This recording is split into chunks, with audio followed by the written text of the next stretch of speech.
Swanya's Nana Nani Homes, a paradise for senior citizens, Coimbatore. Anuj styles ரகங்கள் பலவிதம், ஒவ்வொன்றும் உலகத்தரம். மனசை தாண்டி பெருசா வேற எதுவும் இருக்கா? எனக்கு இப்போ தைரியமா இருந்தது.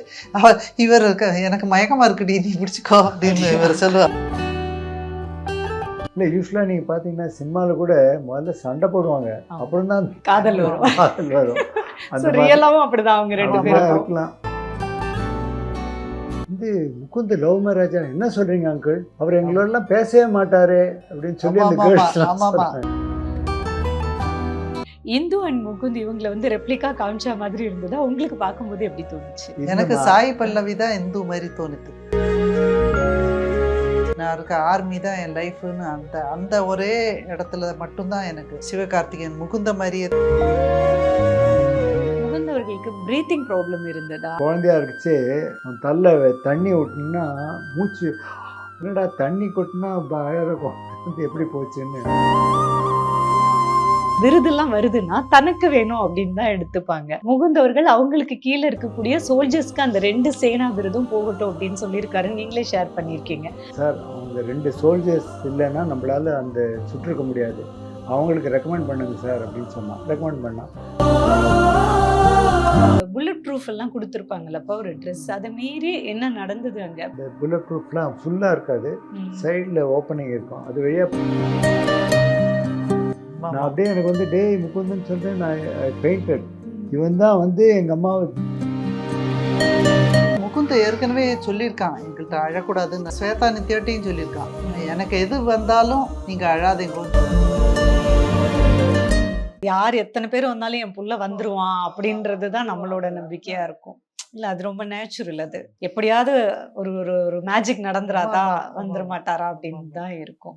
ஆக்சுவலா இந்த மாதிரி பார்டர்ல நாட்டுக்காக போராடும் போது புல்லட் ப்ரூஃப் எல்லாம் கொடுத்துருப்பாங்கல்லப்பா ஒரு ட்ரெஸ், அதை மீறி என்ன நடந்தது அங்க அப்படின்றது சொன்னாங்களா? ஆக்சுவலாக 2014 அந்த ஏப்ரல் போது அந்த புல்லட் ப்ரூஃப்லாம் ஃபுல்லாக இருக்காது, சைடில் ஓப்பனிங் இருக்கும், அது வழியாக பட்டுதுன்றாங்க, எங்களுக்கு தெரியாது. ஆனால் மாற்றிட்டாங்க. இப்போ மாற்றிட்டாங்க. இல்லை, அப்பவே 2014 அப்புறமா மாற்றிட்டாங்கன்னு தான் சொல்கிறாங்க. இது எப்படி பட்டதுன்னு தெரியாது, அவங்க சொல்கிறது எழுதுகிறோம். தி ஸ்பீக் அந்த ஸ்டோரி எழுதியிருக்காங்க. இந்த இந்தியாஸ் மோஸ்ட் ஃபியர்லெஸ்ல 7th சாப்டர் அபவுட் முகுந்த் எழுதியிருக்காரு, சிவா அருள் அண்ட் ராகுல் சிங். அவங்க சிஓ கேட்டு தான் எழுதியிருக்காங்க. ஸோ அதெல்லாம் தான் நாங்கள் படிச்சுட்டு சரி இப்படி தான் ஆயிருக்கு அப்படின்னு தோன்றுது. விக்ரம் சிங்குக்கு அடிபடும் போதுதான் அவருக்கு என்னாச்சுன்னு இவர் முந்தி போகும்போது இவருக்கு குண்டடி பட்டுருச்சு அப்படிங்கிறது. அந்த விக்ரம் சிங் அப்படிங்கிறவர் வந்து ஒரு சிப்பாய் இல்லையா? அவர் வந்து படி சோல்ஜர் இல்லை, அதான் படி சோல்ஜர்ஸ்னா அவங்க 2 பேரும் பிரியாமல் இருப்பாங்க. இப்போ விக்ரம் சிங்கோட தான் இவர் என்ன பண்ணுறாரு, எல்லாரையும் வெளில கவர் பண்ணி ஃபயர் பண்ண சொல்லிட்டு இவரும் விக்ரம் சிங்கும் உள்ள போவார். ஏன்னா உள்ள மேஜர் கூடவே வரக்கூடிய ஒரு பர்சன் தான் படி சோல்ஜர், அவர் தான் விக்ரம் சிங். இதோ ஒரு வீட்டிலேருந்து ஓடி போயிட்டாங்க போல் இருக்கு இன்னொரு வீட்டுக்கு. ஸோ அதனால இப்போ வந்து நம்ம 2 பேர் உள்ளே போகலாம், மீதி கவர் பண்ணுங்க, கவர் ஆப்ரேஷன் பண்ணுங்கன்னு சொல்லி இது பண்ணியிருக்காங்க. விக்ரம் சிங் போர்ச்சு தான் அவர் மேலே சுட்டுட்டாரோ இல்லை அவர் கையில் இருந்து கிரனேடில் அடிச்சதோ வெடிச்சிட்டு கீழே வந்துட்டார். அவர் வந்து ரொம்ப ஆங்ஷியஸாக என்ன ஆயிருக்குன்னு புல் பண்ணியிருக்கார் காலை. அப்போ இவரையும் ஷூட் பண்ணிருக்கான், இவருக்கும் அடிபட்டுது. அப்புறம் இவனும் ஏதோ ஷூட் பண்ணான், ட்ரை பண்ணான், என்ன பண்ணான்னு தெரியல. அப்புறம் காரில் போகிறச்சு மயக்கமாகி வந்துட்டார். ப்ரொஃப்யூஸ் ப்ளீடிங் சொன்னாங்க, ஒரு பயங்கரமாக ரத்தம் வெளியாயிருக்கு. தனக்கு அடிபட்டதே ஃபீல் ஆகாம தான் ரொம்ப நேரம் இருந்திருக்காரு. அப்போ வெளில போனது ஆச்சரியமாக இருக்க, அவளுக்கு எப்படி போனான்னு விழுந்துட்டார் தடால். பட் அங்கே இருந்தவாளுக்கு தான் தெரியுமா இதெல்லாம், அவள்லாம் சொன்ன கதை தான். நமக்கு உண்மை என்னன்னு நமக்கு ஒன்றுமே தெரியாதுமா. அதுதான் அவள்லாம் இப்போ ஓரோத்தா வந்து ஒரு மாதிரி சொல்லுவா. ஆமா, இப்போ மேஜருங்கிறது ஒரு பெரிய பொசிஷன். அவர் கூட இருக்கிற பட்டி சோல்ஜர் அப்படிங்கிறவங்க அவங்களுக்கு கீழே இருக்கவங்க. பட் அவருக்கு அடிபட்டோன்னே இவர் வந்து அந்த லீடர்ஷிப் தான், அந்த இடத்துலயும் ஒரு ஃப்ரெண்டு மாதிரி அவர் கூட பழகி இருந்திருக்காரு, அந்த ரோலை தாண்டி இல்லையா, அவரோட பொசிஷன் தாண்டி. இல்லை, இப்போ நீங்கள் பார்த்தீங்கன்னா ஒரு யூடியூப்ல ஒருத்தர் சோல்ஜர் போட்டிருக்காரு, என் மடியில தான் படுத்துட்டே இருந்தாருன்னு. அவர் சொல்றாரு 15 நிமிஷம் கிட்டக்க போக முடியலையா அவங்களால, உள்ளேருந்து ஃபயர் பண்ணுறாங்க, நாங்கள் போக முடியல அப்படின்னு சொன்னார். இல்லைன்னா காப்பாற்றிருப்போம் சார், எங்களுக்கு அதனால தான் அழுக வருது, அவர் ஒன்றும் பண்ண முடியல. அப்புறம் இவர் மடியில் வச்சு அப்புறம் தான் இறந்துட்டாருன்றார். 15 நிமிஷம் துடிச்சாருன்றாரு. அங்க எல்லாருமே ஃபேமிலி மாதிரி தான் இருப்பாம்மா. அங்க முகுந்துக்கு ஆக்சுவலி இவருக்கும் அப்படித்தான். இவரோட சுபாவம் தான் முகுந்துக்கு. ஏன்னா அந்த அவர் வந்து இவருக்கு யாருக்கான அடிபட்டதுன்னு தாங்காது. இப்போ முகுந்துக்கே சின்ன குழந்தைல டாக்டர் வந்து நான் தைரியமாக பிடிச்சிப்பேன். இவர் இருக்க டாக்டர் சின்ன குழந்தைல அவனுக்கு தலையில் அடிபட்டது. அப்போ இவருக்கு ஏதான அடிபட்டதுன்னா இவர் இப்போ சகிச்சுப்பார், எல்லாம் இது பண்ணிப்பார். ஆமாம், பையனுக்கு அடிபட்டதுன்னு பிடிக்க முடியல. டாக்டர் சொல்கிறார் நான் பிடிச்சிப்பேன், எனக்கு இப்போ தைரியமாக இருந்தது. இவர் எனக்கு மயக்கமாக இருக்குடி நீ பிடிச்சிக்கோ அப்படின்னு இவர் சொல்லுவார். பையன் மேல ஆமாம் பையன். அதனால அவர் தலையில் அடிபட்டு ஸ்டிச்சஸ் போட்டுருக்கா. அவர் டாக்டர் என்னன்னா நான் லேடிஸ் இது பண்ணிட போறேன்னு நினைச்சிட்டு இருந்தேன். நான் ரெடியா இருக்கேன் இப்போ பிடிச்சிட்டு. இவருக்கு தான் பெரத்தையா இருக்கு அடிபட்டேன்னா இவருக்கு தாங்காது. இவ அம்மாவுக்கு அடிபட்ட போக கூட அவ அம்மா இது பண்ணப்போ கூட ஏதோ இதாச்சு சொன்னா இவர் கூப்பிட்டவர்னா இவர் மயக்கமாயிடுவார். அந்த மாதிரி மனசு ஒண்ணுன்னா கூட தாங்கிக்கும். ஆமாமா. கூட இருக்கிறவங்களுக்கு ஒண்ணுன்னா ஆமாமா. தாங்க முடியாது. அதுதான் எங்கள் அம்மாவுக்கு பார்க்கின்சன்ஸ். பாத்ரூமில் போய் விழுந்து கால் உள்ள மாட்டேன்ட்டு அந்த இதுக்குள்ள Okay, அந்த ஹோல்ல ஹோலில். இது எனக்கு என்ன பண்ண தெரியல. அப்போ முகுந்த் நல்ல வேலை நான் அப்படியே எனக்கு வந்து டேய் முகுந்தன்னு சொல்லிட்டு நான் பெயிண்டட். இவன் தான் வந்து எங்கள் அம்மாவை ஜாகிரதையாக காலில் ஒன்றும் இது பண்ணாமல் எடுத்து கொண்டு போய் படுக்க விட்டான். அந்த பார்க் அப்பார்ட்மெண்ட்ல. அது Park. சரி இல்ல, பாத்ரூம்ல எவ்வளவு சின்னது இல்ல, 20 வயசு இருக்கும். 20 ஆமா ஆமா, மேல. 18 இருக்கும்னு நினைக்கிறேன். அவன் தைரியமா பண்ணான். பதட்டம் இல்லாம அதை ஆமா, கரெக்டா கால் ரெஸ்கியூ எடுத்தான். பண்ணாரு. உங்களோட மருமகள் முகுந்தவர்களை இழக்கும்போது ஒரு மெச்சூர்டா ஹேண்டில் பண்றதுன்னு ஒரு விஷயம் இருக்கும்ல ஒரு மனைவி. அது நீங்க பார்க்கும்போது சின்ன பொண்ணா இருந்தாலும் அவங்கள ஹேண்டில் பண்ண விதத்தை நீங்க எப்படி பார்த்தீங்கம்மா? இல்லை அதான் அவங்க ஒன்றும் எமோஷன்ஸே காட்டல. அவங்க ஊர்லேருந்து வந்தாங்க, இப்படி வந்ததும் மூஞ்சி பார்த்தேன், அவங்க ஒன்றும் சொல்ல, இப்படி பார்த்துட்டு அப்புறம் போயிட்டாங்க உள்ள. அதான் அந்த அசோக் சக்ரா அவார்டுக்கே நான் போனேன் 2015 ஜனவரியில். அப்போல்லாம் ரொம்ப தைரியமாக தான் போய் இதெல்லாம் வாங்கினாங்க. திருப்பி வரைச்சி தான் ஃப்ளைட்டில் வரைச்சி தான் பார்த்தேன் அவங்க கண்ணில் அழுக வந்திருந்தது. அப்போ தான் அது வரைக்கும் நான் பார்த்ததில்லை. அவங்க எப்படி இது பண்ணுறாங்கன்னு பெரிய விஷயந்தான்.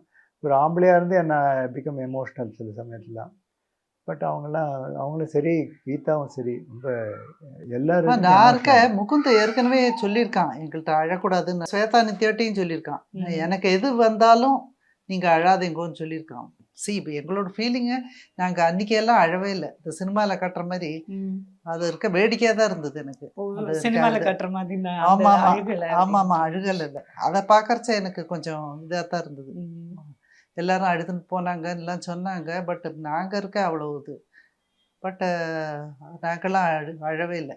முகுந்து சொன்ன வேர்டு அது ஞாபகம் வச்சுட்டு அவளுக்கும் அது சொல்லியிருப்பான் இருக்கும். முகுந்து சொல்லியிருப்பான், அதனால அது ஞாபகம் வச்சுட்டு இது பண்ண. நீங்க எவ்வளவு பாசம் அவர் மேல வச்சிருக்கீங்கன்றது தான் இது. அவர் சொன்ன ஒரு வார்த்தையை கூட நீங்க அப்படி எடுத்துக்கிறது அப்படிங்கிறது தான் அந்த பாசத்தோட உச்சமே.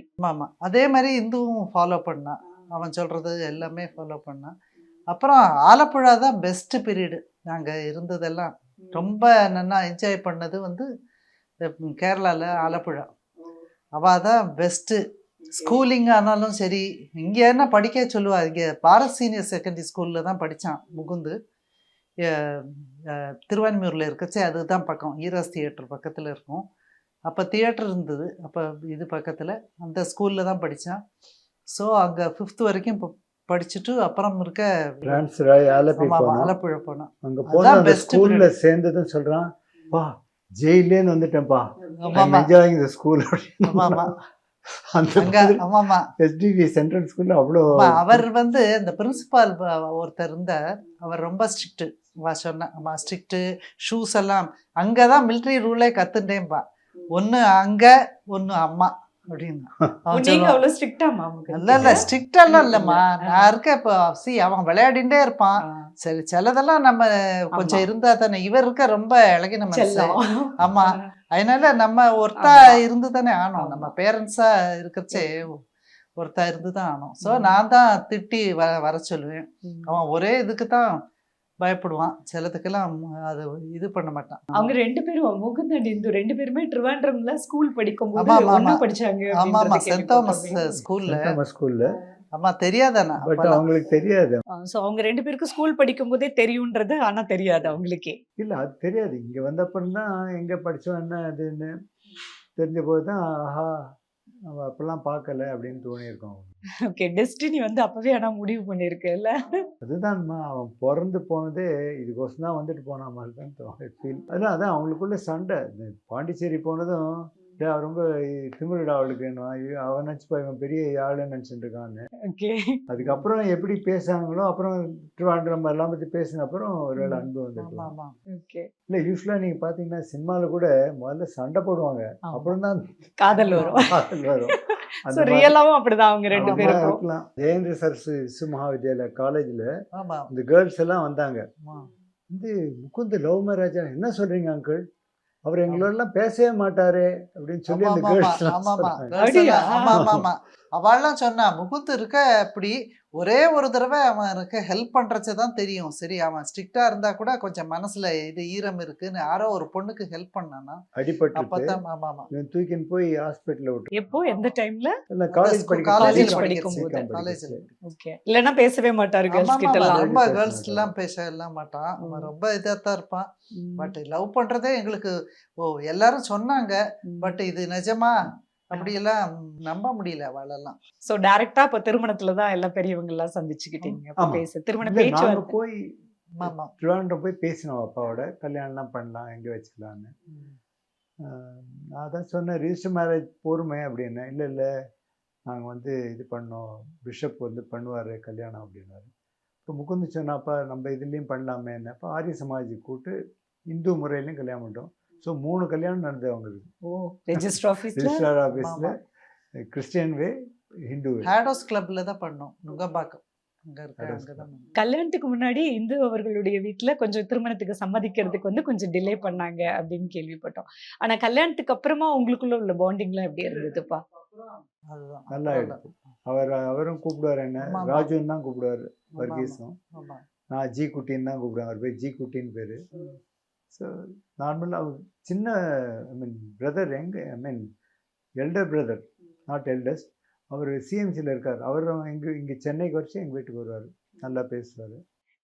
அமரன் திரைப்படம் பார்க்கும்போது எஸ்கே அண்ட் சாய் பல்லவி இவங்களை பார்க்கும்போது இந்து அண்ட் முகுந்த் இவங்களை வந்து ரெப்ளிகா காமிச்சா மாதிரி இருந்ததா? உங்களுக்கு பார்க்கும்போது எப்படி தோணுச்சு? எனக்கு சாய் பல்லவி தான் இந்து மாதிரி தோணுது. ஐடியா. அந்த கர்லிகர் எல்லாமே அப்படியே இருந்தது. எனக்கு ஒரே ஒரு இடத்துல மட்டும்தான் முகுந்த் வந்து அந்த இது அவன் கோச்சிப்பான் இல்லையா, அந்த இடத்துல நான் இருக்க ஆர்மி தான் என் லைஃப்னு அந்த ஒரே இடத்துல மட்டும்தான் எனக்கு சிவகார்த்திகேயன் முகுந்த மாதிரியே தோணுது எனக்கு. ஆமா அந்த ஒரு இடத்துல அவன் இருக்க அப்படித்தான் இருப்பான். அவன் முகுந்து வந்து அப்படித்தான் அந்த சீன்ல தான் அவன் இருக்க அந்த மாதிரி தான் பேசுவான். அவன் பேசுறச்சு உங்க புள்ளையே நேர்ல வந்து அந்த மாதிரி. உங்களுக்கு 2 பேர் பார்க்கும்போது எப்படி இருந்தது? இல்லம்மா எனக்கு வராதுமா, எனக்கு இந்துவா தான் பார்க்க. சூப்பர். எடுத்திருக்காங்க, நல்லா இதுவா ஓடின்னு இருக்கு. அது வரைக்கும் சந்தோஷம் தான் எனக்கு. ஏன்னா அஃப்கோர்ஸ் நெகட்டிவ் இது இருந்தாலும் நிறைய பேர் வந்து இல்லை இந்த படத்தை லைக் பண்ணி போடுறாங்க. நீங்க ஒரு இடத்துல சொல்லியிருந்தீங்க, முகுந்த் அவர்களுக்கு கிடைக்க வேண்டிய சேனா விருது வந்து அவர் வந்து சோல்ஜர்ஸ்க்கு வந்து கொடுக்கட்டும்னு சொல்லிட்டாரு அப்படின்னு. ஒரு லீடரா ஒரு ஒரு ஒரு டிஎல்லாம் ஒரு இடத்துல வந்து ஒரு பொசிஷன்ல அதிகாரத்துல இருக்கிறவங்க விருதெல்லாம் வருதுன்னா தனக்கு வேணும் அப்படின்னு தான் எடுத்துப்பாங்க. பட் முகுந்த் அவர்கள் அவங்களுக்கு கீழே இருக்கக்கூடிய சோல்ஜர்ஸ்க்கு அந்த 2 சேனா விருதும் போகட்டும் அப்படின்னு சொல்லியிருக்காரு. நீங்களே ஷேர் பண்ணியிருக்கீங்க. அது ரொம்ப பெரிய விஷயமா பட்டுச்சு. ஆமாம்மா, 2013 2 மிலிட்டன்ஸ் கொல்றாங்க. அப்போ வந்து சிஓ கூட்டார் முகுந்த, உனக்கு நான் ரெக்கமெண்ட் பண்ணுறேன் சேனா மெடல் அப்படின்னு. அப்போ முகுந்த் சொல்லிட்டான், சார் அவங்க 2 சோல்ஜர்ஸ் இல்லைன்னா நம்மளால அந்த சுற்றிருக்க முடியாது, அவங்களுக்கு ரெக்கமெண்ட் பண்ணுங்க சார் அப்படின்னு சொன்னான். ரெக்கமெண்ட் பண்ணான். பட் எங்ககிட்ட முன்னாடியே சொல்லியிருக்கான், அப்பா எனக்கு அந்த காஷ்மீர்லேயே வச்சு ஒரு சேனா மெடலாவது வாங்கிட்டு வரணும், எனக்கு அது போகிறோம். அப்புறம் நான் எவ்வளோ தூரம் போகிறேனோ லேடரில் எனக்கு வந்து லெஃப்டினன்ட் ஜெனரல், மேஜர் ஜெனரலுக்கு மேலே லெஃப்டினன்ட் ஜெனரல் வரைக்கும் போகணுன்னு ஆசைன்னா, அதுக்குள்ளே சேனா மெடல் தான் போகணுன்னா. பட் அது வேண்டான்ட்டான். அவர் சிஓவே சொன்னார் வேண்டான்னு சொல்லிட்டான் சார்னு.